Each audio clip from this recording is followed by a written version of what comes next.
After 3 years, Fantasian is finally out on Apple Arcade. It's by renowned Final Fantasy creator Hironobu Sakaguchi and his team at Mistwalker. Today, I'm going to provide my initial thoughts on this beautiful JRPG. I still can't believe that Fantasian is actually out. If we look back, players have been waiting for Fantasian since March 2019, when Apple introduced us to some of the devs on this platform.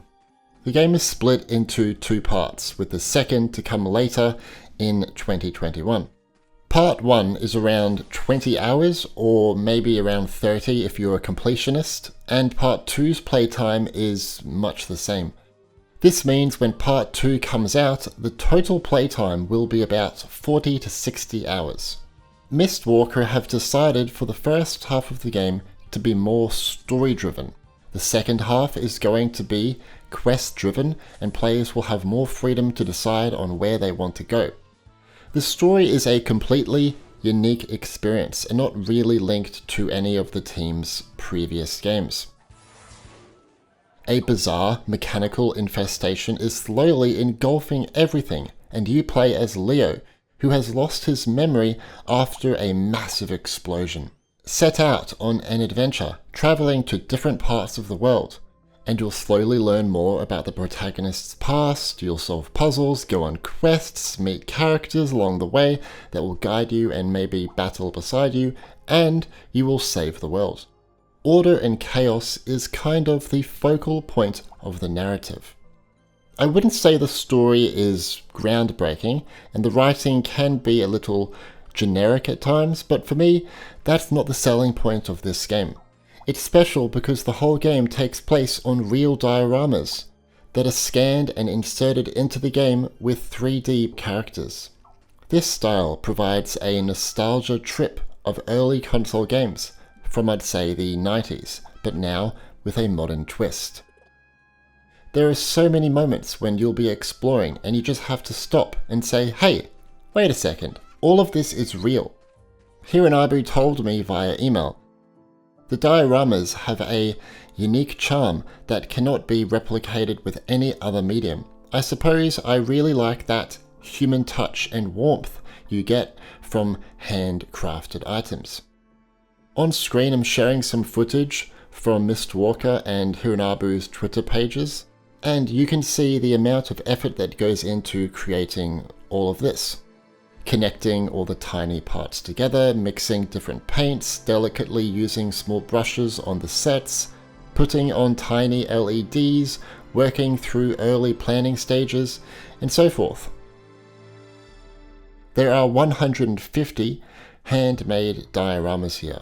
Hironobu said normal 3D scanning techniques were not able to accurately capture the detail of the dioramas, so we used a different pipeline that's normally used to scan entire cities with drones. Once the physical dioramas are created, Mistwalker have to 3D scan them.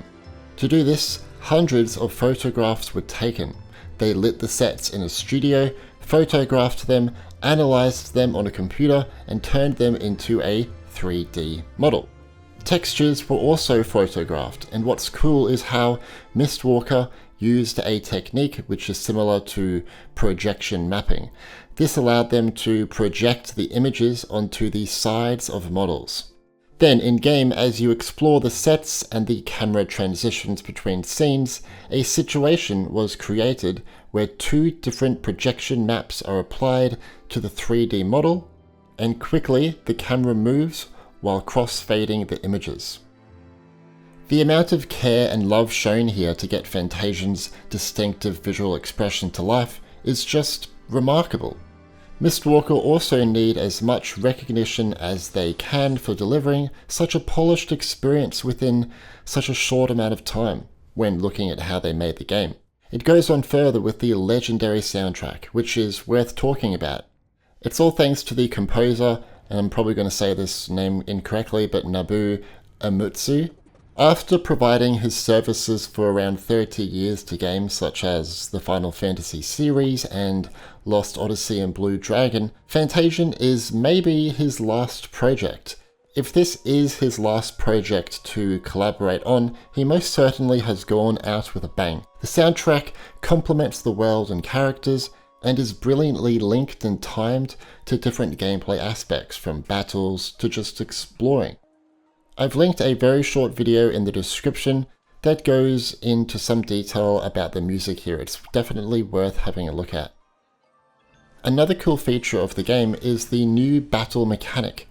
In other JRPGs, you often have to face every enemy encounter, and it can become a little repetitive. I believe to get around this, Fantasian has introduced the Dimension Battle mechanic. This mechanic allows you to send previously encountered enemies into a separate dimensional dungeon.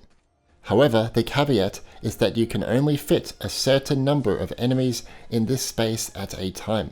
Once it becomes full, you are forced to fight them all, or you can fight them early if you want. I thought this would get a little irritating, but I found that it's set up so you can pull off massive combos and quickly eliminate all the enemies, and it's also a very good way to level up. The UI during combat is very easy on the eyes too, compared to many other RPGs on the App Store or just in general.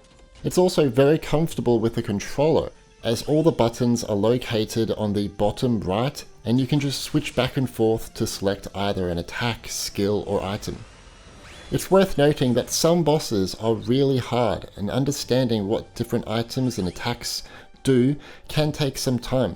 Thankfully, the game does a great job at providing detailed information on how to engage in combat, and I highly suggest that you don't skip on it.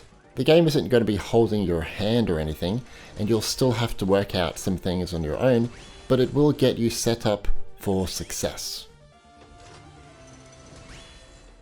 I find it incredible how well this game performs on a range of Apple devices. Even if you decide to play at a resolution of 4K on Mac, the game will still stick to 60 FPS. If you play on an iPhone or iPad, the game will try to maintain 50 FPS. I also take my hat off to the team for allowing Fantasian to look so sharp on pretty much any Apple device. If you have an older device, take my Apple TV 4K as an example, you might find that certain backgrounds during cutscenes look a little low res, but I didn't find that it distracted me from the overall experience, as the majority of the playtime everything looks wonderful. If you do find the game's frame rate is struggling a little, or your device is getting quite hot, you can go into settings and lower the FPS to 30. I only have one problem with the game right now, and that is the camera. When the camera transitions between scenes, I often find that the character controls become altered. It's hard to explain really, but you could be walking forward and then when it moves to another location, suddenly you're walking backwards or in a different direction. So I often got stuck on something, or the camera kept moving back and forth between different scenes. When the game revolves so much around this element, I found it becomes a little disorientating. I'll be interested to see if anyone else has this problem. Hirinabu also told me via email that he actually joined the gaming industry because of his chance encounter with an Apple II machine years ago, and this platform was a cultural shock to him. So it's funny that he's kind of back where he started, working with Apple, who introduced him to the gaming industry. Cool. I'm also a little bit saddened with the possibility that Fantasian might be his last project. He's created some remarkable RPGs over the year and is honestly kind of the king of it, and it would be kind of sad to see him go. But I can say with confidence that the work not only he has done, but his team has, well, shaped much of the gaming scene and the RPG scene that we see today, so I'm very thankful. Anyway, have you or will you play Fantasian on Apple Arcade? What do you think of it? What do you think of the story? What do you think of the art style? Let me know your thoughts in the comments. If you enjoyed this review of Fantasian, please drop a like and subscribe and turn on notifications to stay up to date with everything Apple Arcade related. My name's Stewie and thanks for watching.